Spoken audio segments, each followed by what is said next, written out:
Hello, hello. Have you ever heard stories about a mysterious woman who wanders through old cemeteries after dark?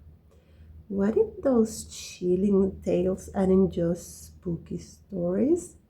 What if they are indeed just stories to scare children? Similar stories are told all around the world. Why? I don't know. However, I'll tell you a version I heard many years ago. I'll later talk about the veil. And finally, a short message from me to you. Let's see. The woman who told this story claimed that she heard it straight from the horse's mouth. She believed it, judged it by yourself. The story. It was a very dark evening. The air was dense and foggy. The man left work and was riding home. His house was a little far. He needed to cross along the town. While riding in front of the school, he got goosebumps. Rumors said that the school was built on top of the old stone cemetery. Standing on the front stairs, there was a very beautiful woman with long black hair, wearing a flowy white dress. It was eerie. The guy tried to ride faster, but the bicycle got very heavy. He did his best to move the way. The trip seemed endless, and he was shivering. As soon as he reached the graveyard's gate, the bike felt light again. He glanced at the gate and saw the woman in white crossing it. The man was scared. He rode as fast as he could. He was shivering and sweating at the same time. After that frightened night, he never ever again passed in front of the school or by the cemetery at night. What do you think? Does it sound real? Are cemeteries scary? Many spooky stories or movies mention or take place in constructions on top of old cemeteries. Who knows? Talking about Halloween and the veil, the belief that the veil between words is thinnest on Halloween is primarily rooted in the ancient Celtic festival of Samhain. For the Celts, Samhain marked the end of the harvest and the transition from the light half of the year to the dark half of winter.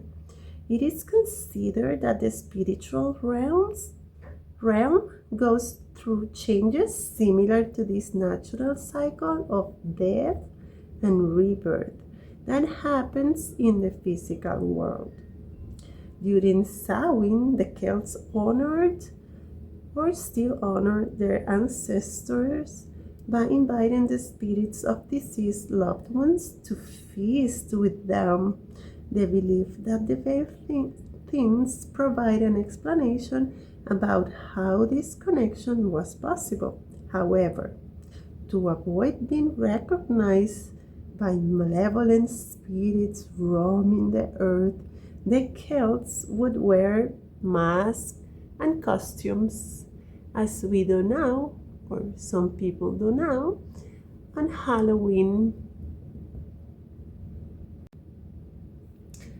November 2nd, All Souls Day. For many Catholics around the world, the holiday is a meaningful way to connect with and pray for departed loved ones.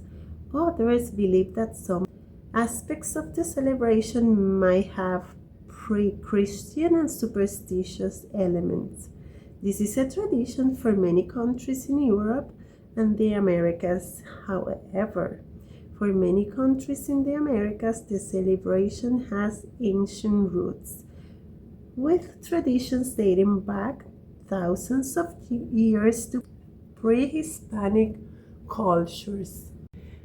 The modern holiday is a blend of pre-Hispanic and Roman Catholic beliefs and rituals, with indigenous elements like altars and food offerings alongside Catholic traditions like praying for souls.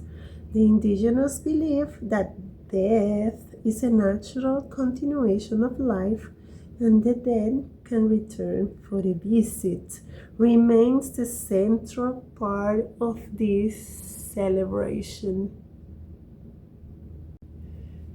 Many countries around the world, in every continent, have rituals to honor the dead.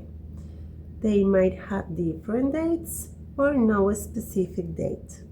People honor the dead out of respect, love, and a desire to preserve their memories.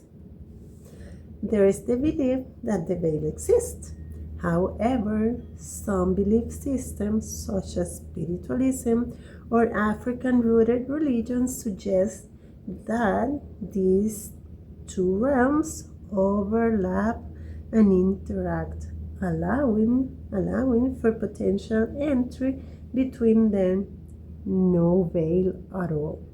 And another option, of course, the afterworld, therefore the veil, does not exist. There could be many other beliefs. No need to agree or disagree. You believe what you believe. By the way, what do you believe?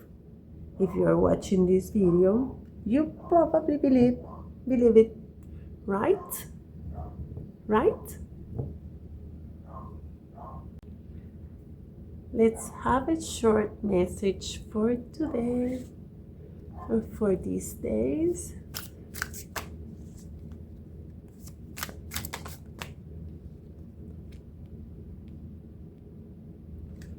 Oh, looks like the Hermit is very popular these days.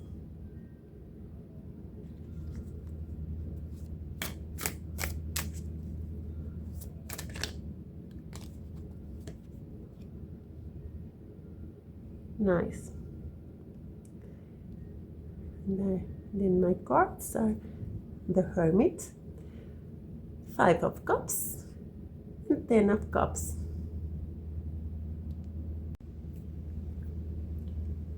The Hermit. Introspection, solitude. 5 of Cups, regret or grief. 10 of Cups, emotional fulfillment or realization of dreams. This means that you need to take some time to gain clarity about what's bothering you, what went wrong, or what you think it's going wrong, or what actually it's going wrong in your life.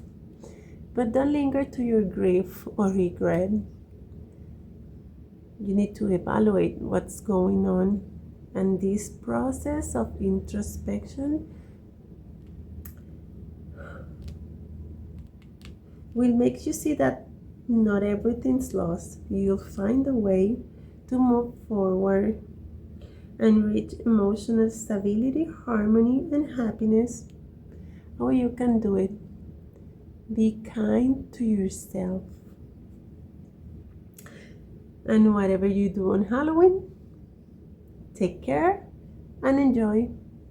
Bye.